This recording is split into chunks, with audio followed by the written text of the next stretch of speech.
ओ गुलाबी गुलाबी जमुना में सफेद तोहर भाभी ओ गुलाबी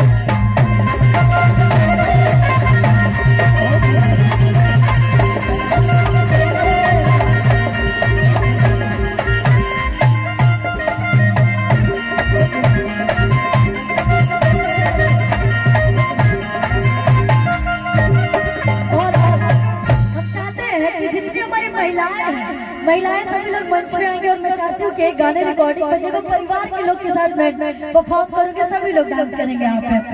सभी परिवार के लोग सब नहीं जाए आप लोग आइए कि मैं आप लोग को लेने आऊँ सभी लोग आए यहाँ पे भाभी लोग तो नहीं है सर किस बात के भाई सभी परिवार के लोग यहाँ पे इकट्ठे हैं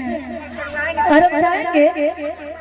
भाभी लोग ही नहीं है भौजाई लोग कहीं ना जाइए और एगो रिकॉर्डिंग बजे जो सभी लोग डांस करें बिल्कुल आएंगे भाभी का आदेश है तो बिल्कुल आएंगे अरे एकदम होई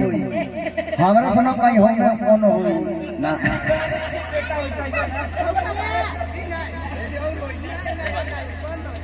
आई जाए भैया एक रिकॉर्डिंग लगाइए अच्छा चलिए कुछ और पड़ेगा तो बुलाइएगा बिल्कुल आएंगे एगो लगाओ बाबू रिकॉर्डिंग लगाओ तो सड़िया जान लगाइए लाइन